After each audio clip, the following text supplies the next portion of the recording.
Welcome back to another church conversation. Sorry, my mic was off there. We took a break last week because it was election time and just didn't want to compete. But we got a great show today. Today we're going to be talking with Brandon Stewart of Leading Second about a good leader versus a bad leader. Brandon leads an amazing organization called Leading Second, and I can't wait to talk with that about him and what's all going on. And honestly, I want to say this before we even bring Brandon on, that Brandon has been a crucial and important part of free church media in taking it where it is now. He has been someone in my life that's challenged me. He's encouraged me. He's pushed me. He's really made me think about.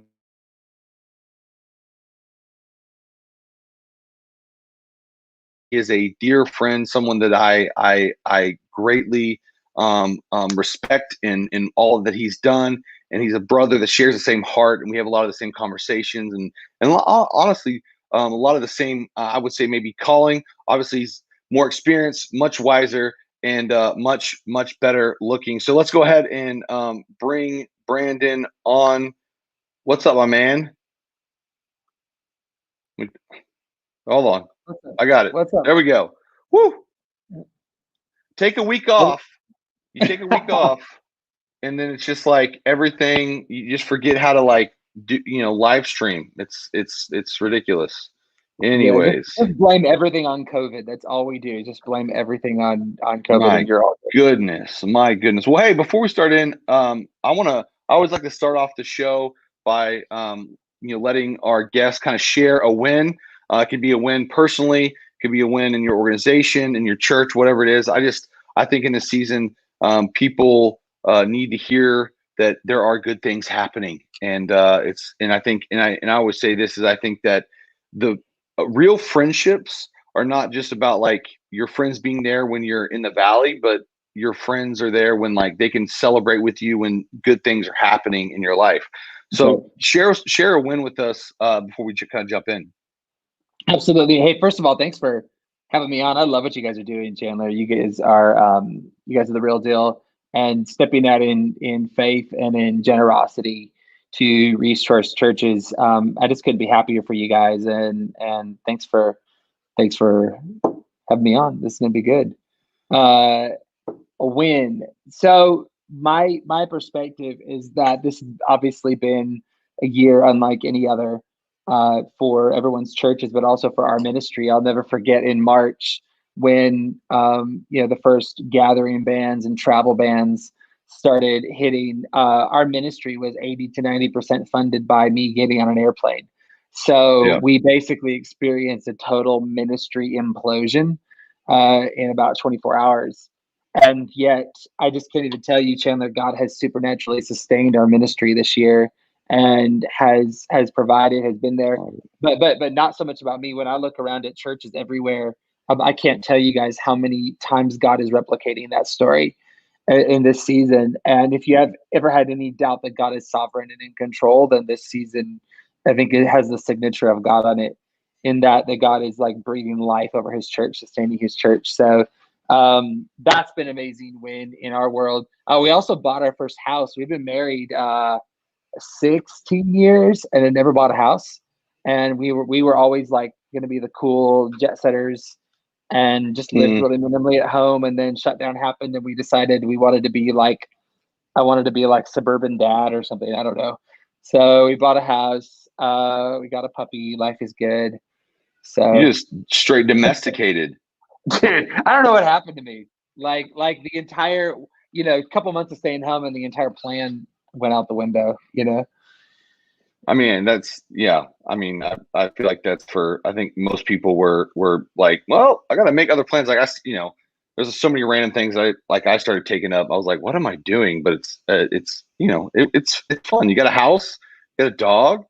I mean, and I love hearing that, because honestly, I think you're such, even kind of before we get into this topic, like I said in the intro, you're such a crucial part of free church media, because I tell people all the time, the story of where free church media started, in 2016 as Church Hustle, and it got passed along from my pastor now, Landon, And then, we had it and we were still had a subscription base. And I remember meeting you and, started asking you questions, and we shared the same heart for, for serving leaders. And, I feel like I'm kind of in an age where everyone's like, are you going to plant a church? And I'm like, no, like that sounds like the worst idea ever. And so Yes. even seeing what you're I'm doing, with you.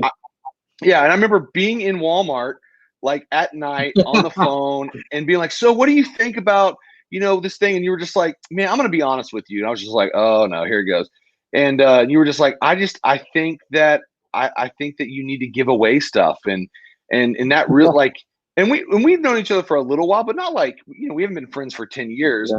but you just like challenged me. I remember being like honestly kind of like shocked. Like I was like walking to the aisle going like, oh, like I was hoping he was gonna be like, it's a great idea. You guys are going to crush it. And then you're like, I really think that you should probably consider whatever. And then later on, through some conversations, and then, the Holy Spirit, I felt like he said, if you really want to help churches, you really want to help pastors, you really want to equip leaders, and give them the resources to reach more people, then stop charging them.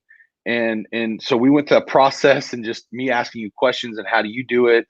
And so I just want to honor you and say thank you for your friendship, for bringing me in, for being a resource to ask questions, and even, kind of allowing me to kind of walk in your shadow and figure out, okay, how do we do this? How do we do that?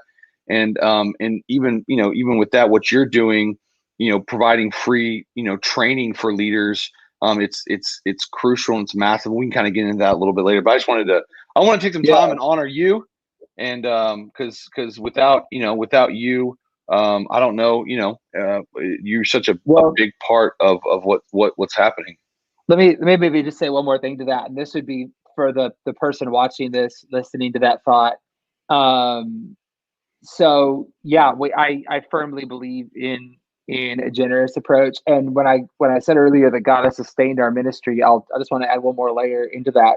Again, for the guy watching or the girl watching that wants to help people and build the church, our ministry imploded earlier this year. I say that, travel imploded and all that. Yeah. But within 24 hours, God brought supernatural provision on our ministry, totally stabilized us within 24 hours. And I felt like what we were supposed to do was rather than worrying about covering our butt, I felt like God saying, I've got you. Why don't you just go help some others? None of us knew what we were doing. It felt like we were all going to go under together. Felt like the boat was sinking. No one knew how to do online, and so I just started picking up buckets of water and just started, throwing water out of the boat. We started doing online meetups.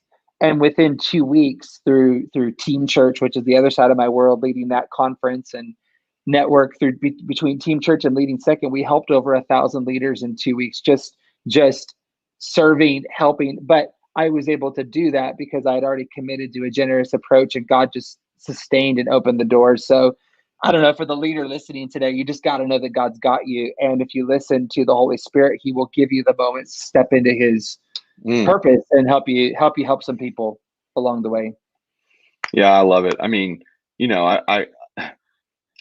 I would strongly agree, because even for me and Free Church Media, having to kind of recalibrate, because things definitely imploded on our end, and having to start a separate nonprofit, and that whole journey, and the bank accounts, and just like, I got to try to raise money in the middle of a pandemic, and like, God, how are you going to do this? And but honestly, the provision has been great. I mean, we had let's see, and I've said this before, but I think September was we started raising money in August. September, we actually hit our goal. And so obviously we're still believing for more, because obviously more funds means more resources and more content. But man, we've just seen people just like, I've just seen random people, friends from the past get, so God has been and faithful, and I think that's a great word. So first question I want to ask, we're talking about good leaders versus bad leaders, kind of that comparison. And obviously, as we jump in, there's nobody in our minds, at least in my mind, that we're talking about. But I think that we always talk about what are good leaders. But I think sometimes we got to compare, like, what are bad, what is a bad leader, or what are some, I say bad, maybe some weaknesses or some things that we all need to work on, which we all do. But my first question for you is, we're just going to jump right in. Is like, you've been in ministry for a while. You've been in the same church your whole life. Talk about maybe some things, some bad leadership characteristics that you've had or you've had to overcome, dealt with.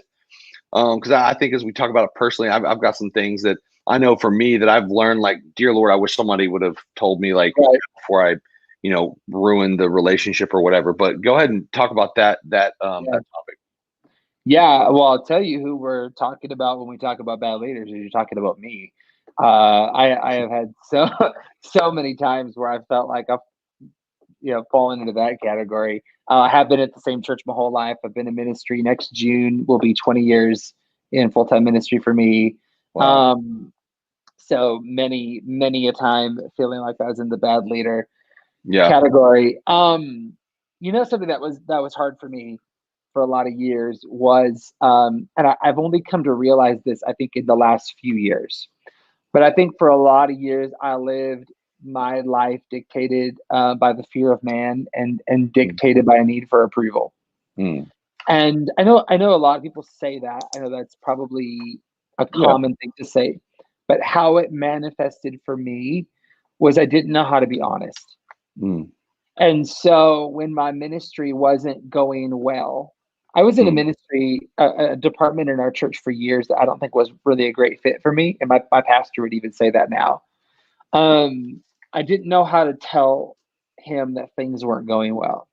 And Mm. so I didn't lie, but I would definitely give him the good numbers. That whole Mm-hmm. thing. Yeah, I definitely, or I was slow to give the bad updates. Like I didn't know how to bring him into that side of the conversation out of fear of what's he going to think, fear of what's he going to say, fear of, like, going to lose, my job. All what I've come to learn is that those fears were very unfounded, and that he Mm. always wanted to be my advocate, not my adversary. Wow. But I didn't know that at the time. So I think I just struggled, to be honest. And I don't think I've even realized until the last few years how much I was addicted to other people's approval. And at the core of me lived and made decisions out of that lens, not even on what God was asking me to do, but on what would get me the most approval. And so I'm constantly killing that giant. I think I have more victory in that now. I don't claim to be perfect. Yeah. It's definitely a journey I'm on. But Yeah. I think for me, the inability to be honest because of fear of man, fear of my own leaders. And keep in mind, when I say fear, that's a weird term to use. So I have a great relationship with them. Yeah. I have an excellent relationship with my pastor now. So I don't fear didn't even manifest itself, I think, how I would have expected, but it was definitely like an approval need, an approval deficit I was trying to fill. And when that wasn't filled in Christ, I found myself, I guess, backwards in some of those areas. Do you feel like, and let me say this, because I feel like approval, that's for me, was probably, that's my biggest, like, that is still my biggest, my biggest, one of my biggest weaknesses, that I have to constantly evaluate, like, how I'm Yeah. doing things, how I'm gonna respond. Do you feel like, because of that approval addiction or whatever, that you feel like that it made you assume things about your leaders, or about those maybe, under you or over you, about how they might react or think, or how they're viewing you? Yeah, absolutely. I think you end up assigning people a motive that they don't actually have behind their words. Woo! That's so That's good. probably, I think that's the singular most dangerous thing happening in our world right now, if I'm being honest, is assigning motive. Mm. I don't mean to get like too political here. Hmm. Sorry to hijack your No, show, get it, but get it. the whole thought of calling everyone a racist, you're implying motive in their life, and it's not right. Like you're saying what the motive of their heart is. Maybe their heart isn't that motive. It's Yeah. just dangerous, and it's pitting people against each other. And so my relationship with my pastor, if I assign him a motive, I can pit myself against him or pit him against me, when in reality he wasn't ever like that. So assigning motive to somebody and saying he must be mad because blank, or he must be disappointed because he didn't return my text right away, or he walked Yeah. past in the hallway, or so assigning motive. Here's the deal. Your brain doesn't like things that are unstable or uncertain. And so when you experience something that is uncertain, your brain automatically, instinctively goes to work to fill in the gap. And Yep. so the fact that you're not smiling at me right now on this my brain would fill in the Yeah. gap. Chandler hates what I'm saying right now. I've got to therefore change what I'm saying to get you to laugh, to get you to applaud, to get you to amen. So my brain is assigning a motive that may not be there. You might just be thinking, but my brain is telling me you're pissed. That's good. So assigning motive to me is just really dangerous.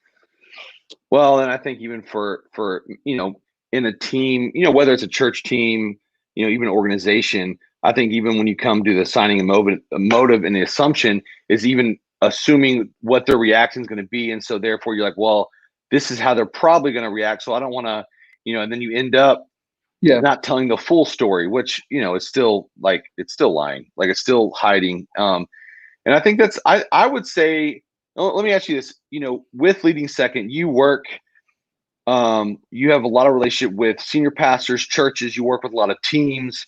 When it comes to that, you definitely have a very oversight picture, even, nationally in the States. So you're working with different churches of different, demographics, culture, sizes. Like, what do you feel like in teams is kind of the most common thing that you're seeing?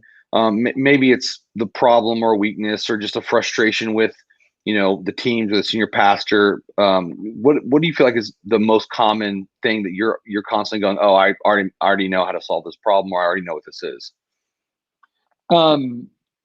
To me right now, it's all about alignment. And I think I've taught on that for a long time, but 2020 has made it more apparent that 2020 has exposed every area of misalignment in our churches. It's exposed where we were operating on a different worldview and we realized we were. It has exposed when our pastors make a decision. So what happened in 2020 is we were moving fast. Like we were making decisions. We're in crisis. We're in wartime. Pastors don't always have a chance to sit down and explain themselves in every meeting and every move. They just this is where we were operating on borrowed trust. You trust me as your pastor to make a decision, to make a move, and you're automatically with me. But in that moment, misunderstandings of pastors have been rampant. I have seen more second chair leaders transition poorly in the season than I've ever seen in my ministry. Wow. like implosions in staff and people giving the middle finger on the way out the door kind of stuff. And it's all rooted back to misalignment and not being able to handle a misalignment properly when it rears its head. I guess I would say this. I haven't stayed planted in the same church for 39 years because it's always been easy and it was always perfect. And because I always had perfect waterproof, alignment. I had moments where I had to ask those questions. I had moments where I had to, maybe it's not alignment until you experience those moments. But I don't know. I feel like this year has exposed that, and I have been able to stay planted because I disciplined myself in that area toward my pastor, toward aligning first and understanding second, and laying me down a bit. It's just helped me to go the distance and stay in the place God ultimately had for me, rather than letting a momentary thing uproot me from the very place God planted me. Yeah. So to me, this year is all about alignment. That's great. I mean, I think the word across the board for teams, churches, our lives, exposure is a great word.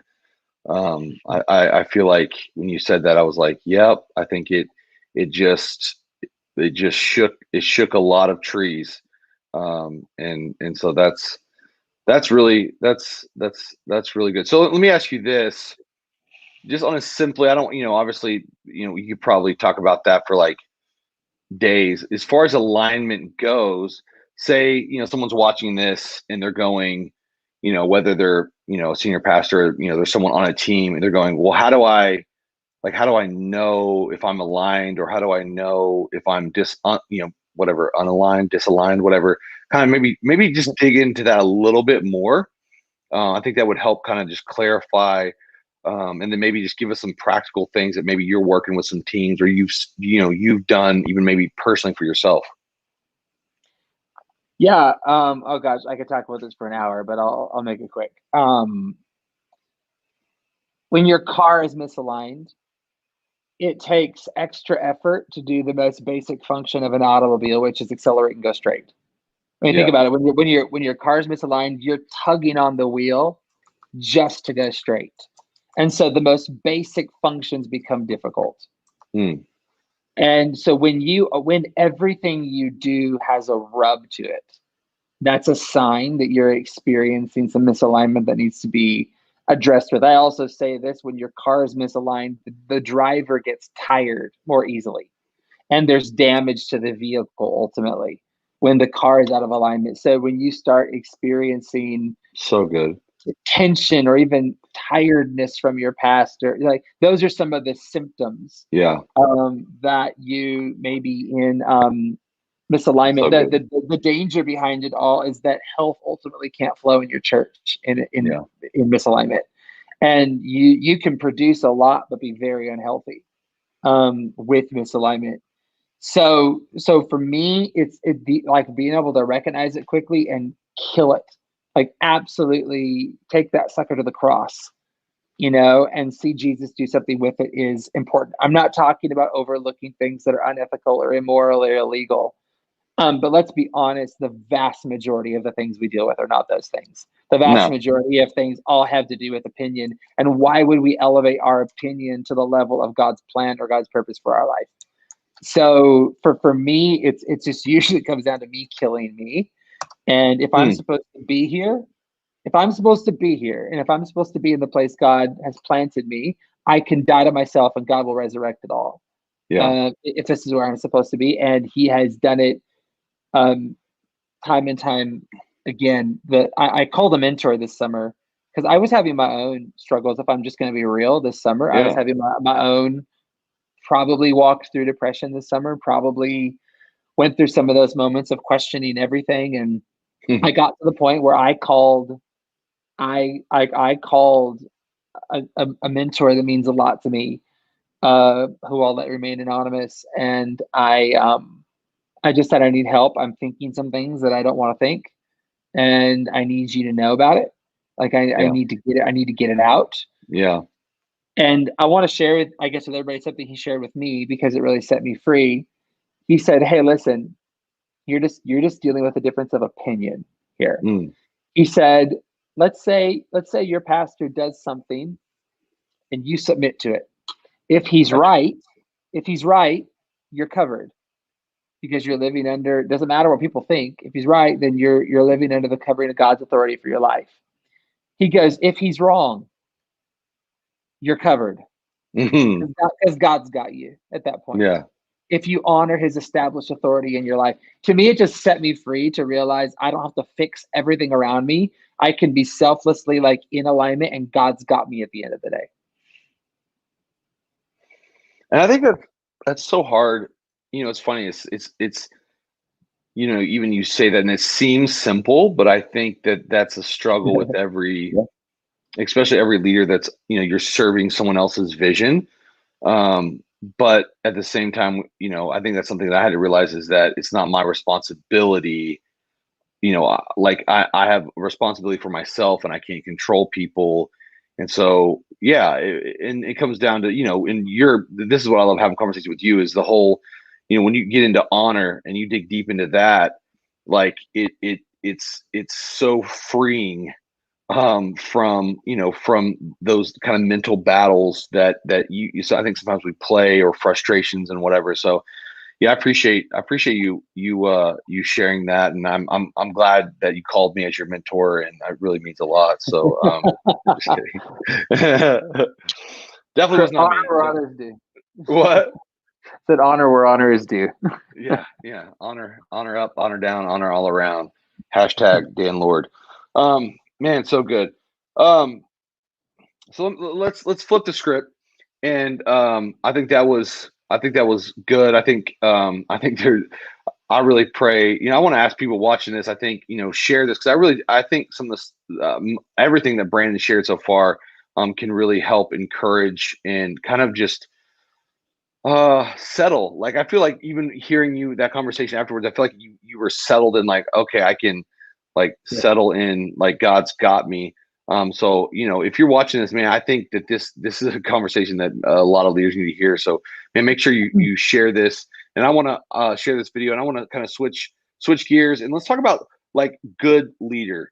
And I like talking about this because I think it's yeah, as a leader myself, I I need to be aware of my weaknesses. And self-awareness is so important. But I also, for me, I'm a guy that's like, I'm aware of my weaknesses. I want to communicate those. I want to be vulnerable. But also, I'm the kind of person like, I need to be in the right position. I want to work on my strengths. I want to be in the lane that I'm running. But as far as leaders, like when you walk, for your teams or your church, or even you walk into a church that you're working with, and like, what are the things that you're automatically like looking for? Like, ooh, they're sharp. That's a good leader. They got something special. Like, what are some of those kind of, just, I don't know, top? I mean, you could go down a list of 20 things, but maybe like top three things that you're like, okay, this is what I notice. This is what I'm looking for in a person, to potentially, or that is a good leader. Yeah. Um, well, I'll tell you, for me, talent would be at the bottom, Mm, because I just don't think we need more talented leaders. Talent plays a role. Ecclesiastes. Oh, what the? I just forgot the passage. I reference it all the time. It says that the axe is dull and the edge unsharpened, more strength is needed, but skill will bring success. Like, skill plays a yeah. role, talent plays a role. To be honest, our culture just has it playing an outsized role, and talented leaders are not the ones going the distance right now. Not in 2020, and not in wartime. Yeah. The leaders that are going the distance are the healthiest leaders Yeah. right now. So in That's terms good. of a top few, my number one's always alignment. We've covered that. Good. Um, I would absolutely say my second one is always capacity. Mm, Leaders that can handle more and do so in the grace and the strength of God. Um, and Matthew 25 is a parable that speaks a lot about capacity. To one he gave five, to one he gave two, to one he gave one, to each according to their ability. You could also say hmm each according to their capacity, their ability to manage and steward. And the ones that were found biblically faithful were the ones that took and multiplied what they were Yeah. given.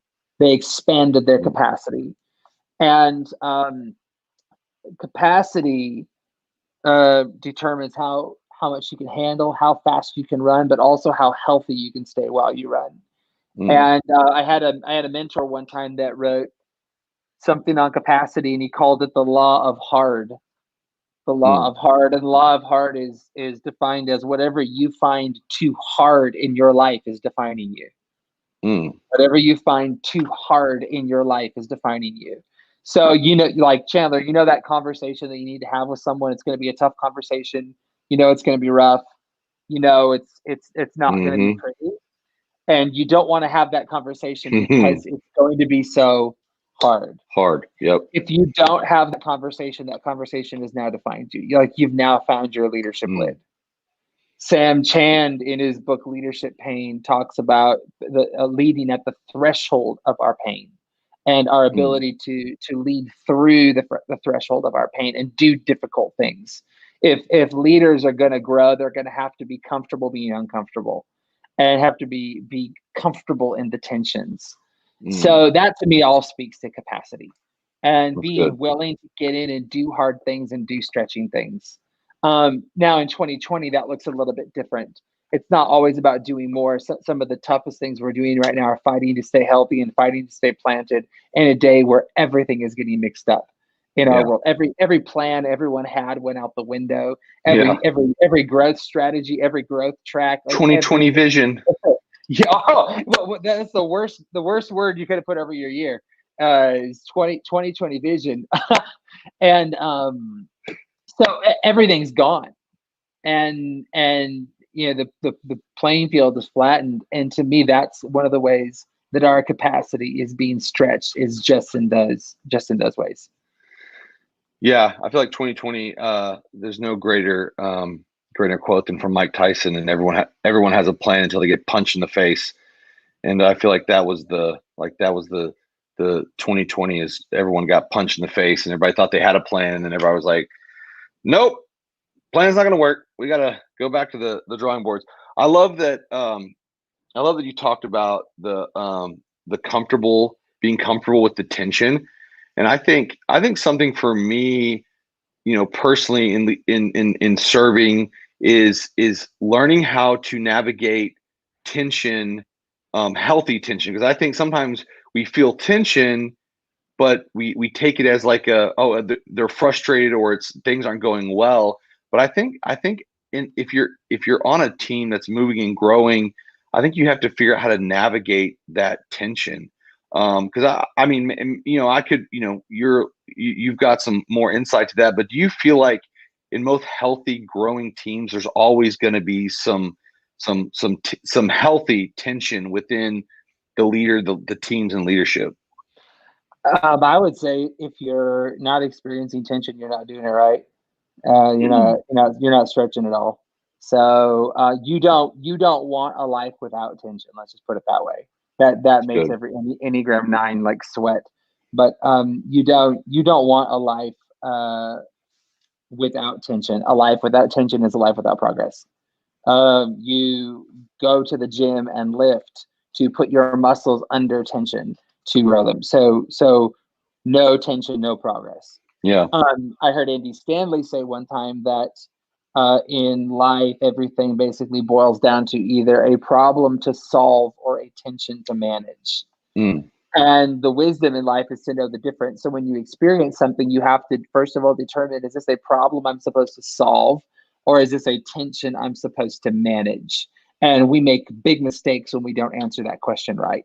Sometimes we experience a tension we're supposed to manage, but we consider it a problem we're supposed to solve. And that's why you see people leave churches prematurely, is because they were supposed to live in the beauty of the tension of diversity in their church, a diversity of opinion, diversity of philosophy, diversity of whatever, but they end up leaving over an opinion. You weren't supposed to solve that problem. You were supposed to live in that tension.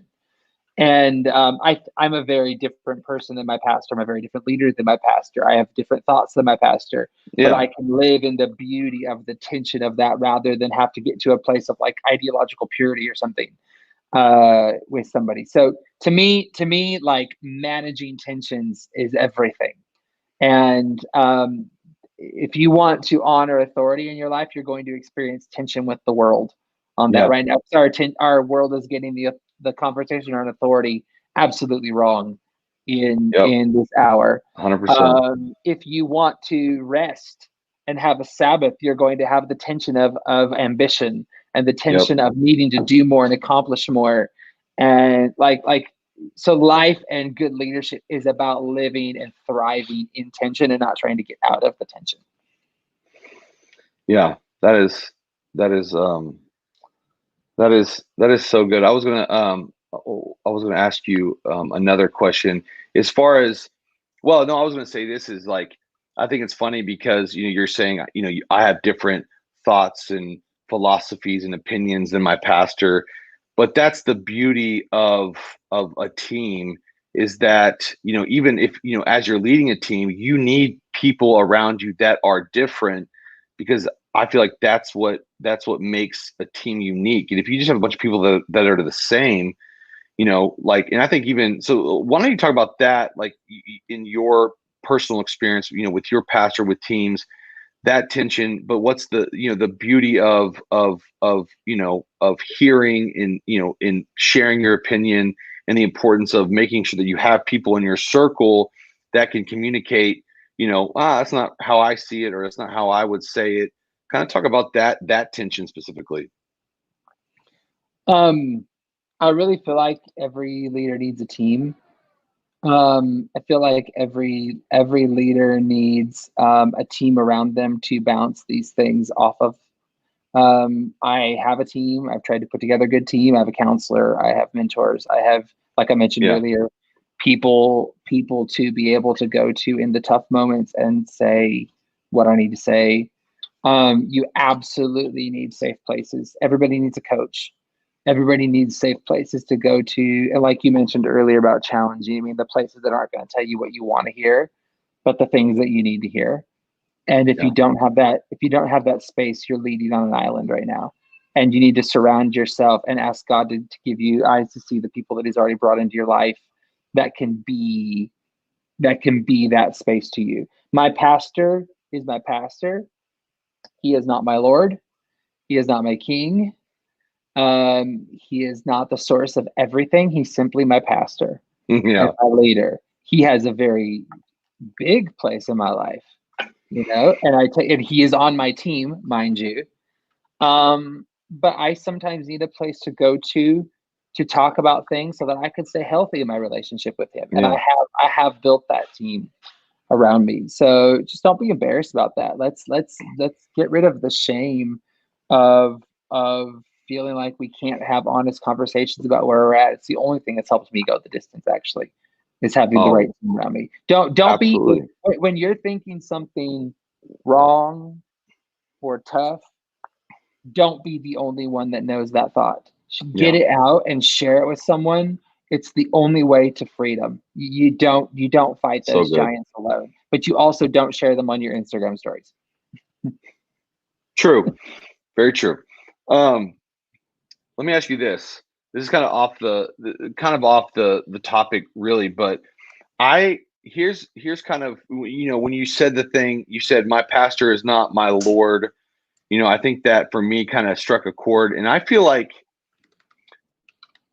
sometimes, and I think even in Christianity, broad, especially in the States, that we tend to pedestal pastors, and we tend to put them in this space of this, I don't know, like aura, or like this untouchable, or like this, like, I mean, I guess would you call it like idolizing them? And and this is obviously through some conversations over years, and obviously I think we've had this conversation too. But why don't you talk about do you feel like there's a danger in pedestaling a pastor? Yes, I actually think it's the root of some of the greatest sickness Mm, in our lives that we can experience as leaders. Keep in mind, my entire ministry is framed around getting it right in the middle and having a great relationship with your pastor. So it mm, obviously matters to me.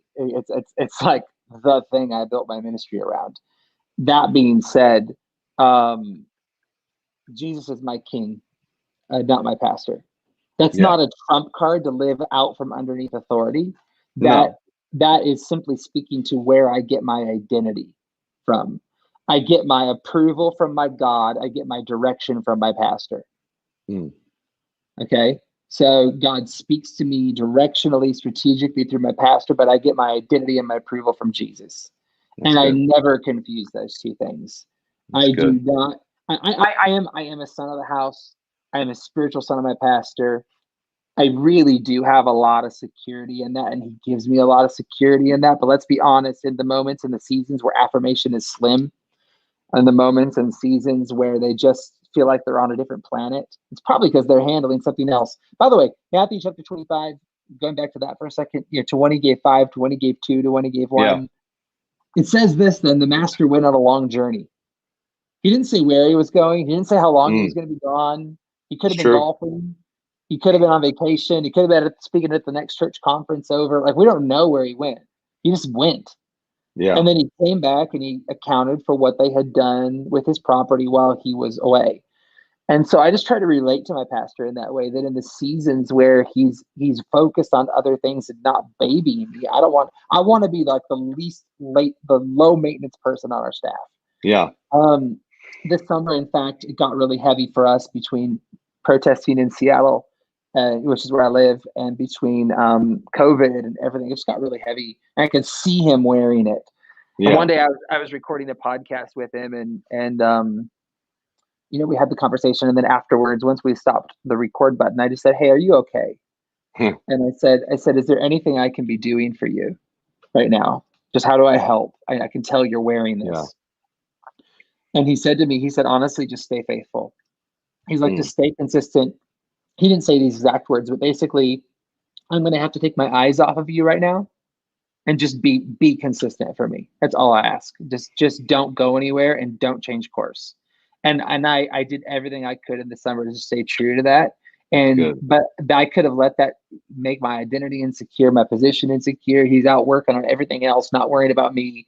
But I find my identity in Christ, and because of that, that season didn't make me insecure.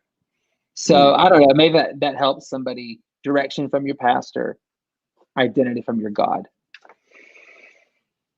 That's so good, because that's definitely something that I had to overcome and learn, and make sure that even I think one of my of all the scriptures that I've quoted in my life, whatever, I feel like probably one of the ones I've said the most is and David encouraged himself in the Lord, like and that might sound like I don't know if that sounds arrogant, but for me it's like I just know that I need the approval, and like I'm my biggest cheerleader, in the sense of not like I think I'm the best. It's just that I know my encouragement has to come to the Lord. So it's like I got to make sure I know that God loves me, He's with me, He's for me. Everything I touch is going to be successful, like all that stuff. Because I think there are seasons where our leaders are taking care of everything else, and maybe they're not paying attention to you because they trust you. Exactly. You know what I'm saying? Exactly. Like, I think sometimes we're like, I want attention and I want a meeting, and it's like, well, maybe they just trust you. Maybe they need some space to run through. But I don't know. Yeah. So I want to do this as we kind of wrap up.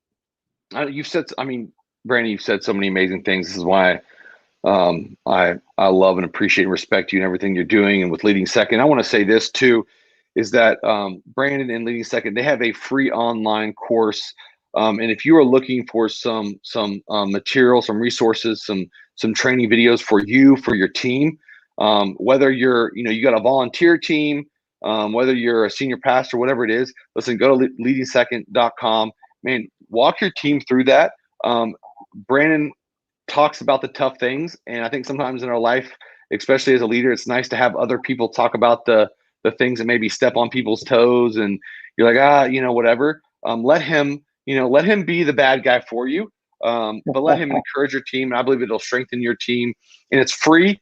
And then if you're looking for someone to invest in you and your team a little bit more, you can get that information there as well. He's got some great culture guides. Honestly, even a lot of the culture guides that Brandon, you guys created. I mean, you somehow let me be in that conversation, but like honestly, it changed how the way and how well it made me realize how important not just saying culture and who we are, but actually writing stuff down and printing it out, and like it was a beautiful thing. So I want to say with that, but as we're going to wrap up, just maybe from your heart, maybe it's something, it could be something simple, but maybe just talk to, just leave us with an encouragement.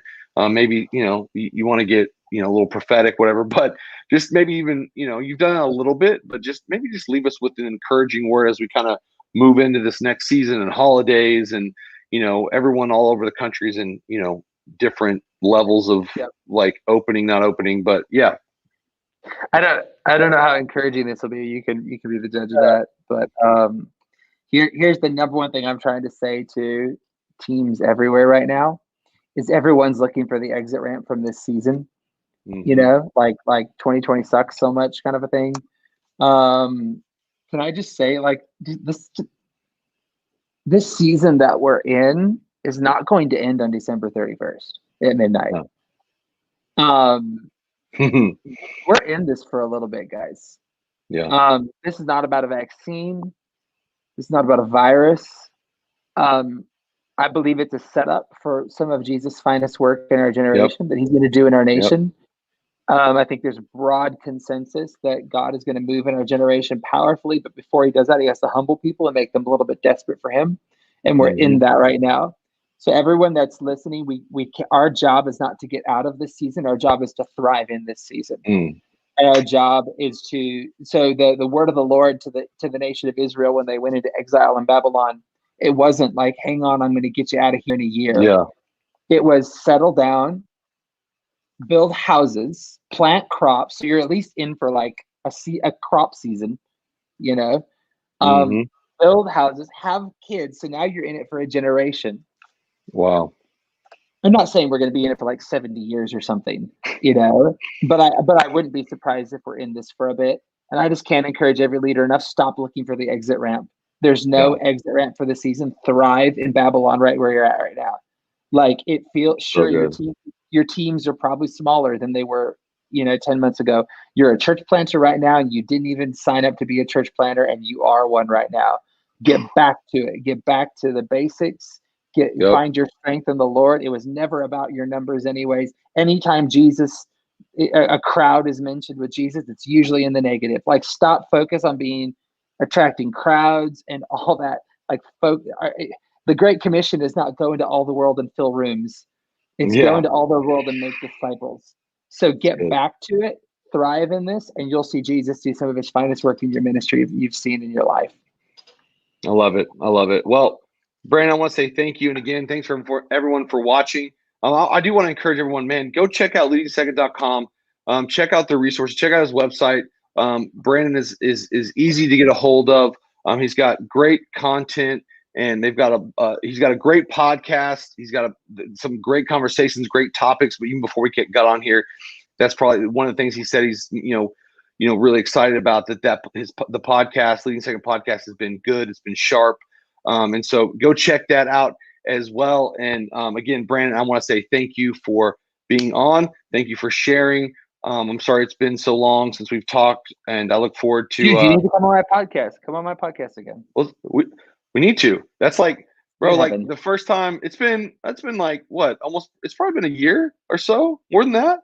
When I came on the first time, and we didn't even know each other, and you're like, I don't normally do this with people I don't know, but one of my friends. I was just like, okay, what do you want to talk about? But let's do that, and we can talk about that. So, Brandon, I appreciate you, and hopefully, I'll see you soon. And thanks for everything. Thanks for your leadership, and thanks for all you're doing for churches. You're impacting churches all over the nation. It's amazing, Chandler. I love you guys. Love you, Natalie. Oh, love you, man. All right, we'll talk soon. Hey, thanks so much. I want to say thanks for watching. Thanks of those of you that are sharing, that are using Free Church Media, and thank you to all of those that are giving, that have given financially to make this happen. Because as more funds come in, we can provide more content, more resources for churches, so that we can save churches and pastors time and money, and give them the resources to better communicate the gospel and reach more people and build the church. And that's what we do here at Free Church Media. So thanks for watching. Tune in next week. We've got a great friend, Jeremy Baker, and we're going to be talking about leading big when you're not the main leader. And I love this topic because the truth is that 90% or whatever stat I just want to make up, but most leaders are not the main leader. We're all serving on a team, serving under a leader, serving under a pastor. And so I want to continue this conversation because I think it's so important. I'm excited to have Jeremy on next week, next Tuesday. So make sure you join us. Head to Free Church Media. We've been uploading new content every week. Even last week, I think we put out 3 new sermon series. We're working on some new stuff coming up. So again, say thank you. Thank you for joining us. We love you guys, and we will see you next Tuesday. Peace.